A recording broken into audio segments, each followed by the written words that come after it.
Coucou les amis, c'est Sandra, j'espère que vous allez bien aujourd'hui, que vous êtes en pleine forme. Aujourd'hui, je voudrais vous parler d'un sujet qui est polémique, qui va sûrement m'attirer des commentaires à la gomme, comme j'ai pu en avoir quand j'avais fait ma vidéo sur le racisme est un problème de blanc. D'ailleurs, j'ai supprimé les commentaires pour cette vidéo, voilà, parce que je fais pas des vidéos pour recevoir de l'agressivité, de la violence, ça sert à rien. Ça ne m'apporte rien. Voilà, donc j'essaie d'aborder des sujets des fois qui sont un peu compliqués, complexes, dont on ne parle pas forcément, qui sont un peu tabous. Et du coup, effectivement, bon, bah, ça peut donner envie à certaines personnes de s'exprimer d'une manière pas du tout constructive. Et moi, ça ne m'intéresse pas. Voilà, je ne vois pas l'intérêt, je ne suis pas là pour ça. Donc je voulais vous parler du voile. Donc le voile, c'est un sujet qui porte à polémique, enfin qui crée la polémique en France. Ça revient assez régulièrement et je trouve ça dommage parce que la façon dont c'est abordé à chaque fois, c'est une façon qui stigmatise une partie de la population. Et c'est vrai que parfois je comprends pas. Je me dis mais est-ce que à quoi bon, quoi? Est-ce que, quel intérêt de revenir tout le temps là-dessus et d'attaquer cette partie de la population, ces femmes-là qui finalement dérangent personne, quoi. Enfin, elles font partie de, voilà, elles font partie de la population. Elles sont pas violentes, elles sont pas agressives, elles troublent pas l'ordre public. Donc c'est vrai que je comprends pas à chaque fois qu'on revienne toujours là-dessus, qu'il faut d'une certaine façon contrôler le corps. Pour moi, ça fait partie de cette idée. Voilà. Bon, c'est mon point de vue. Hein, ça fait partie de cette idée qu'il faut toujours contrôler le corps des femmes et contrôler le corps de l'étrangère, en fait, d'une certaine façon. Alors pourquoi je dis ça? Parce que le fait de vouloir que les femmes musulmanes retirent leur voile, ça date pas d'aujourd'hui, c'est quelque chose qu'on retrouve au moment de la colonisation, très très présent, très fort. Je vous mettrai en lien je vous mettrai un lien vers un article où justement on parle de ça et dans lequel on trouve des photos de femmes musulmanes auxquelles on a imposé de retirer leur voile justement, et je trouve ces photos très très très parlantes en fait, très violentes.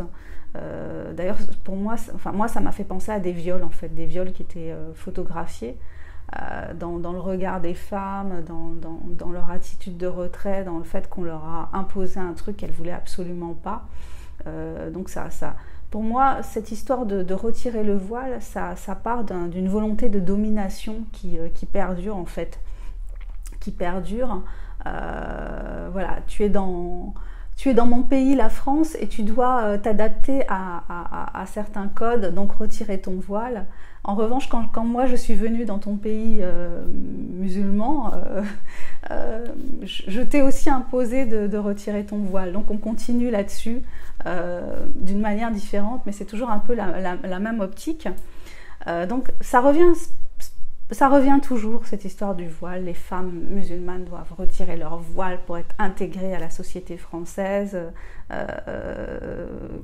Conserver son voile dans l'espace public, ça veut dire qu'on ne veut pas être intégré. Enfin, il y a des amalgames qui sont faits et que je trouve dommage, parce que finalement, c'est pas parce que on a choisi, d'ailleurs je vais parler après du choix, c'est pas parce qu'on porte un signe religieux visible qu'on n'est pas intégré dans une société, c'est pas parce qu'on porte un signe religieux qui témoigne d'une religion qui n'est pas la religion dominante dans le pays dans lequel on vit, que l'on ne fait pas partie de ce pays.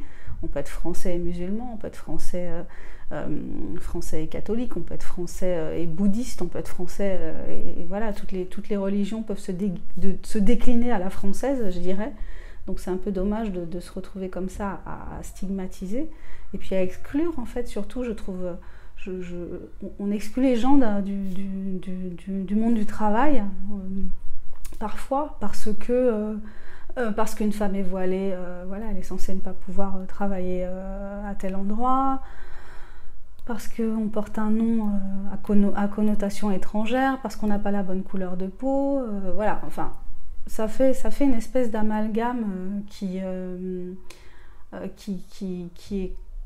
qu'il n'y a pas forcément de sens, je trouve. Je trouve qu'à partir du moment où quelqu'un est intégré dans un pays, qu'il travaille, qu'il ne trouble pas l'ordre public, enfin qu'il travaille ou qu'il ne travaille pas, mais en tout cas qu'il ne trouble pas l'ordre public, qu'il est un bon citoyen au quotidien, pourquoi on peut se stigmatiser parce qu'il a une religion particulière et que dans cette religion-là, on est tenu de montrer son appartenance, que ce soit aussi bien d'ailleurs pour les hommes que pour les femmes. Hein.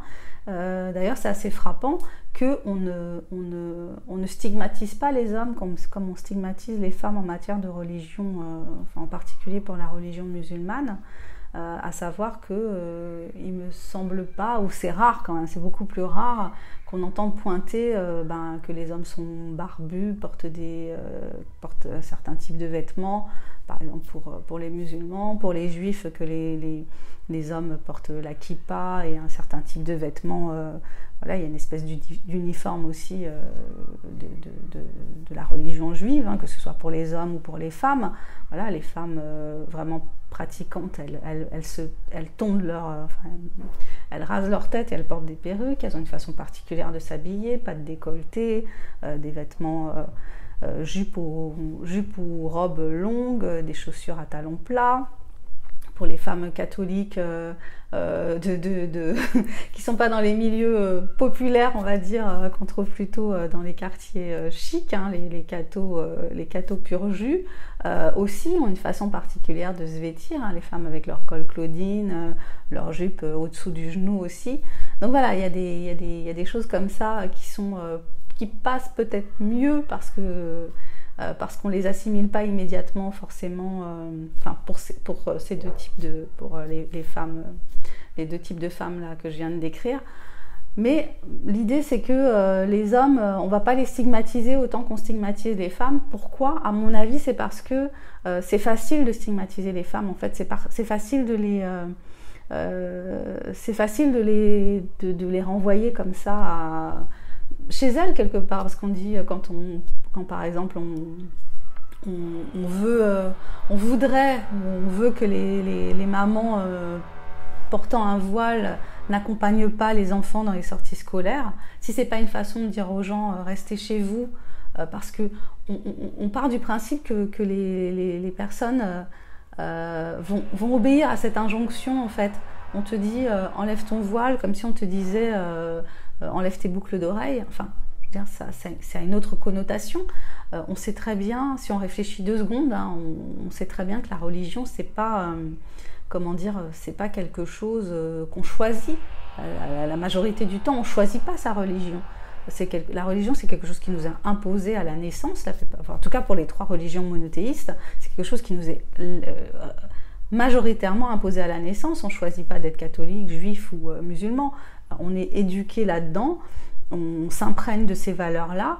Il y a des choses qu'on s'interdit de faire parce que on nous a dit si tu es catholique, tu ne dois pas faire ça, si tu es musulmane, tu ne dois pas faire ça, si tu es juif, tu ne fais pas ça. Voilà, donc on est imprégné de ça. Il y a aussi, si on est catho, on vit en France, on est dans une culture catholique aussi. Hein, la plupart de nos jours fériés correspondent à des jours religieux, hein, Noël, la Pentecôte, l'Ascension, enfin bref, voilà, on baigne là-dedans en fait, et en fait on peut pas, donc à partir de là il faut admettre que quand on dit à une femme qui a été élevée dans cette tradition religieuse, quand on lui dit retire ton voile, c'est quelque chose de violent, c'est-à-dire c'est pas comme si on lui demandait quelque chose d'anodin, on lui demande de renoncer à quelque chose dont on lui a dit que c'était important qu'elle respecte. Après, on peut effectivement discuter de ce signe religieux, du fait qu'il soit imposé effectivement dans certains pays à des femmes, et qu'en France peut-être il y a des endroits où on impose aux jeunes filles de le porter. Mais après il faut pouvoir relativiser et discuter de ça et voir qui effectivement à qui on l'impose, à qui on l'impose pas, voilà, de compter aussi sur le libre arbitre des femmes et savoir pourquoi elles font les choses, et pas être dans cette espèce d'injonction qui finalement, pour moi, crée du repli identitaire, c'est-à-dire que si on te dit, tu peux pas travailler parce que tu es voilée, tu peux pas accompagner tes enfants à des sorties scolaires parce que tu es voilée, enfin, ça exclut en fait. Je pense qu'il y a beaucoup de femmes qui doivent vivre ça comme quelque chose de très violent, d'une exclusion violente, et qui est... je trouve que la religion, des fois, c'est un peu comme... ça peut être un peu vécu comme la couleur de peau, c'est-à-dire que ta religion, elle te colle au corps, et tu peux pas t'en débarrasser comme ça, quoi. C'est important pour toi, c'est une valeur importante pour toi. Après, on peut discuter du fait que, moi, je pense pas forcément du bien des religions, mais voilà, donc une valeur, chacun a ses propres valeurs liées à la religion qu'il a reçue ou pas, et c'est important de respecter ça et de pas être dans le fait d'imposer, dans le fait de ne pas entendre ce que les gens ont à dire de ça, quoi. C'est-à-dire que c'est toujours voilà, il y a la polémique qui vient, par exemple avec Decathlon qui propose aux femmes, donc à une minorité de la population quand même, qui propose à quelques femmes, finalement à quelques femmes qui veulent courir, de le faire avec une tenue adaptée qui sera facile à porter, qui permettra qu'elles puissent faire du sport avec un grand confort, et bam, on leur tombe dessus. Mais pourquoi en fait? Pourquoi? Quel sens ça a de leur tomber dessus pour ça? Pourquoi pas? Pourquoi justement ces femmes, ces jeunes filles, elles n'auraient pas le droit de faire du sport dans les meilleures conditions possibles, plutôt que finalement peut-être de se restreindre encore plus, de s'exclure encore plus, peut-être. Donc c'est dommage de stigmatiser comme ça. Et puis je voulais revenir sur le fait que les signes religieux sur les femmes et les hommes ne sont pas vécus pareil. C'est-à-dire qu'on n'attaque pas en fait on n'attaque pas, on légifère pas sur le corps des hommes comme on peut attaquer et légiférer sur le corps des femmes. Parce que, à mon avis, autant cette polémique sur le voile, elle revient régulièrement, on sait qu'on va y avoir droit à un moment ou l'autre de l'année, autant on n'attaque pas les signes religieux masculins. Et à mon avis, on ne le fait pas parce que on a peur des représailles. Et on sait aussi que les hommes ne vont pas monter au créneau pour défendre les femmes.